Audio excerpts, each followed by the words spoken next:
Hey, what's up guys? So I'm trying something new for the channel with just general Battlefield instructional guides and tutorials.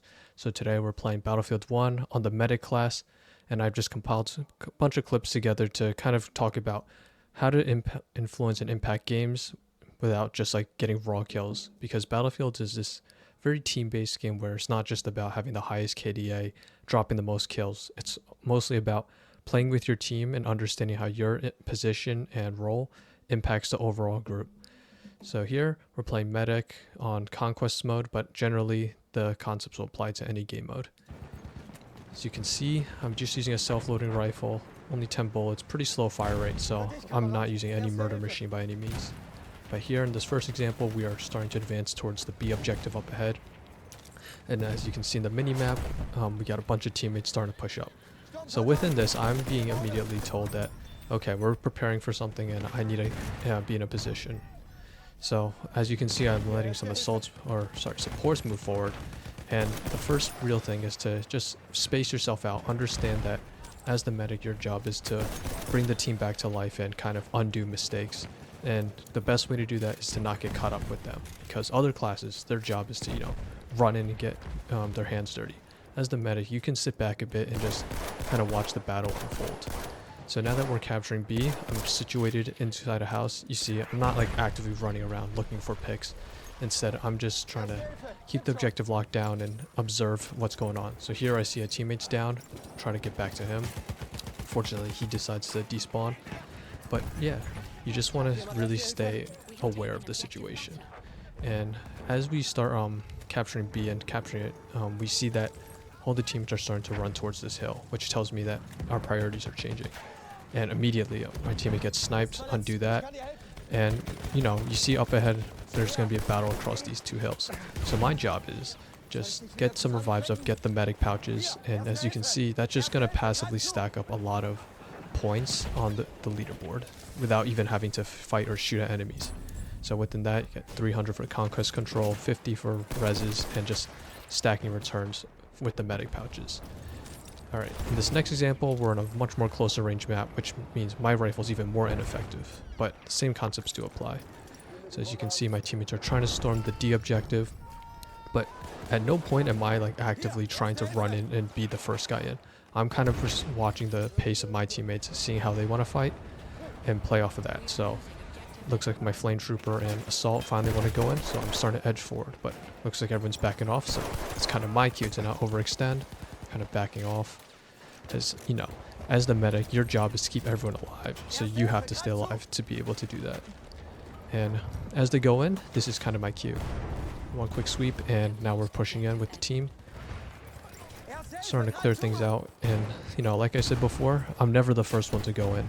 It may sound like baiting and kind of like setting your teammates up for failure, but in reality, as the medic, you probably are not going to be the guy with the right rifle to just storm into a building.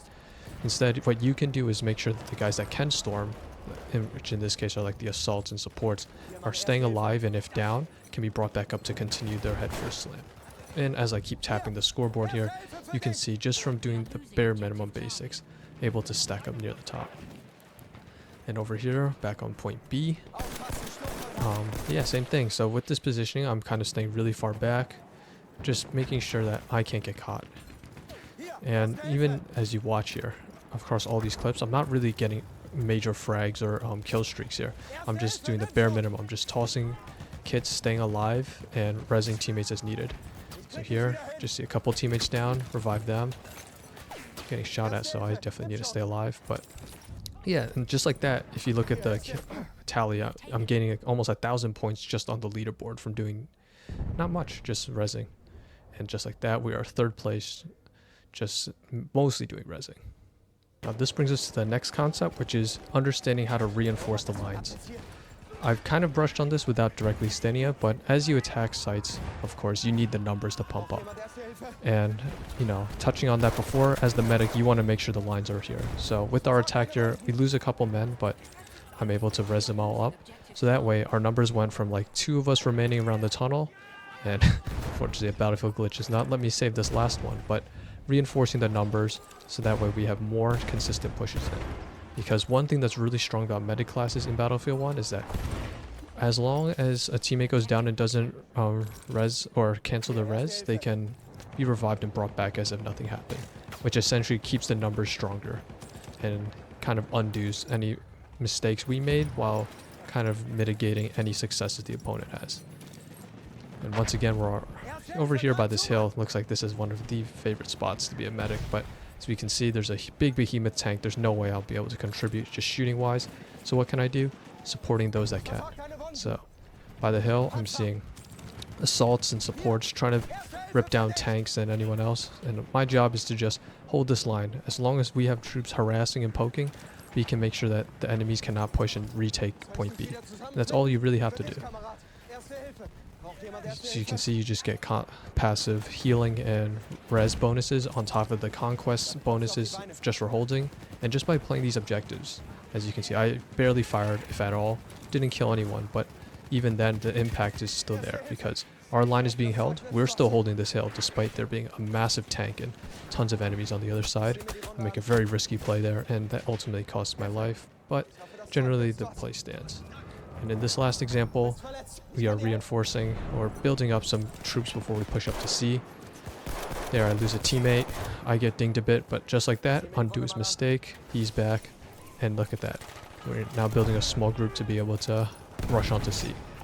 Rather than having just 3 people, we are able to reinforce it back to 4, and eventually a 5th would join us. And like that, we can safely clear out the enemies. The enemies are down, but we're still running like we didn't lose a single guy. And just like that, the site is captured. And here in this last example, it kind of follows the idea of reinforcing the lines, which is preparing for an attack. So once again on Fort Vaux, lots of choke points here. So there's going to be a lot of grenade spam, a lot of people going down. But what I want to do here is not directly want to fight them, but instead kind of maintaining the lines. And as you see on the mini-map, we're going to have people slowly start spawning on each other and trickling in. So what can you do is just make sure you preserve as many men as possible. Where when the line finally breaks and we're able to slam through to capture point A, we have as many men as we can. Once again, we kind of take that positioning fundamental where I'm not immediately running in. I'm just kind of observing how the battlefield goes and just rezzing where I can. So my mate goes up and gets killed. I'm able to immediately trade the kill, bring it back up as if nothing happened, and we continue. So that way, if you kind of think about it, we continue with another 2 guys while they lose 1. And if you just keep doing that +2 -1, you know, the math's going to eventually math in. You're going to push through. And look at that, you're going to passively acquire all the bonuses you need. And in this final example, here we are rushing through point C, rushing with my teammates in this very open battlefield. And as you're going to watch, I'm hardly going to fire a single shot. This entire time, I am just rezzing and just trying to keep track of the score as it goes. So within these passive reses, I am getting +50s and getting also the bonuses from capturing the objectives, which obviously adds to the points. But on top of that, you know, keeping the teammates alive to actually capture the objective, which means A, I'm giving myself points to push myself on the scoreboard while also bumping my teammates towards success. And just like that, although I do go down, considering how many people I revived, and that alone, I was able to place 3rd overall to start. But yeah, just wanted to give like a kind of a quick intro guide and just high level view of how you can just have more impact. Hope you guys enjoyed this video. Let me know in the comments below what you think and what sort of guide you'd like to see next. Take care till next time.